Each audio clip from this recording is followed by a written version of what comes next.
Est signé du réalisateur malgache Nantenain Louv, notre invité ce soir. Bonsoir et merci d'être avec nous. Bonsoir. Avant de parler de votre documentaire, on va regarder un extrait et on en parle juste après. Zorakizy tsy omena an'izanizy ny tany zay ny afatra iray aman-dreny dia mahaleo malasa fa efa mitahiry ny zava-tsoa ho anareo ny ray aman-dreny dia matokisa. Tsy maintsy mena igasikara tiako ianao natoy izao tiako ianao narovy damba. Tomboko vavy, tomboko lahy. Tel un crocodile qui rentre dans l'eau sans avoir... Chez les ébus francophones, un documentaire signé Nantenain Louv, notre invité ce soir. Précisons qu'il s'agit d'une histoire vraie. Tout d'abord, un mot sur ce truc. Pourquoi chez les ébus francophones? Tout simplement parce que j'ai remarqué que le paysan, le héros que je filme dans ce documentaire, il donne des ordres en français à ses ébus. Et quand j'ai questionné pourquoi il parle en français à ses ébus, il m'a dit, on a l'habitude ici de donner des ordres qu'en français. Pourtant, ces mots-là existent en malgache. Et donc, moi, je me suis rendu compte que c'est peut-être le reste de notre histoire coloniale à l'époque. Madagascar et la France. Voilà. Donc, nous, on a traduit le français comme la langue des ordres.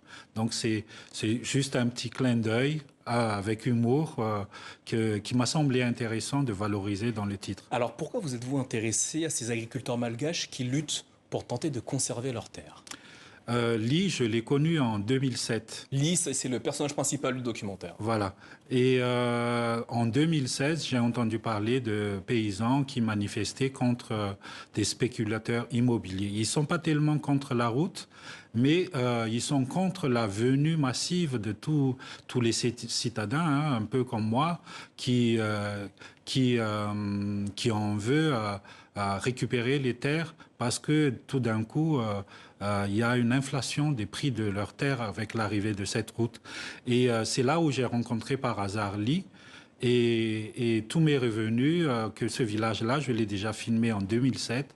Et de fil en aiguille, c'est devenu un projet de long métrage. Alors, votre documentaire soulève également un point majeur. Il s'agit de la propriété foncière, vous venez de l'évoquer. Oui. La majeure partie des terres à Madagascar ne sont pas titrées. C'est une question éminemment politique. Pourquoi est-ce que vous avez souhaité la mettre en lumière à travers ce documentaire?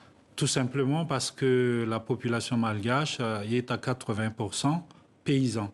Et ces gens-là, la nourriture qu'on consomme à Madagascar sont produits par ces gens-là à hauteur de 80%. Seuls 20% environ qu'on importe de l'extérieur. Et au moment où on fragilise la vie de ces gens-là, on risque d'aggraver la famine qui est déjà décuplée avec le phénomène de changement climatique, la famine qu'on connaît dans le sud de Madagascar. Et pour moi, c'est un moyen de mettre en lumière pour qu'on en discute des cas des paysans à Madagascar qui ne sont pas armés face aux spéculateurs immobiliers. Alors votre documentaire raconte un drame, c'est un drame que vivent ces paysans. Cependant, certains aspects documentaires sont vraiment drôles, pour ne pas dire ironiques. Pour quelle raison avez-vous ajouté une dose d'humour dans ce malheur que vivent ces paysans malgaches? Et en fait, le film a été écrit dans l'esprit de Kabar, l'art oratoire malgache. Et dans le Kabar, il y a plein de proverbes, plein d'humour, plein d'images, plein de sons. Qui reviennent tout au long de son documentaire. Exactement. Et j'aimais bien cette façon à Madagascar où, pour prendre de la distance par rapport aux difficultés de la vie qu'on subit au quotidien, c'est de rire des situations. Il y a un mot d'ailleurs qu'on dit souvent à Madagascar en disant « mampiumé », ça fait rire, alors que c'est une situation absurde qui nous tombe dessus, et ils disent « mampiumé ». C'est au-dessus de la colère, le mampiumé. Et j'ai voulu travailler cet humour-là pour compter la résilience de cette communauté. Nantenain Louv, merci d'être venu nous présenter votre film Chez les ébus francophones, qui est en salle depuis la semaine dernière. Sera-t-il projeté prochainement à Madagascar? Et on est en discussion là avec une salle de cinéma. Oui, en novembre, il sera diffusé en salle. Nantenain Louv, merci infiniment d'être passé nous voir ce soir.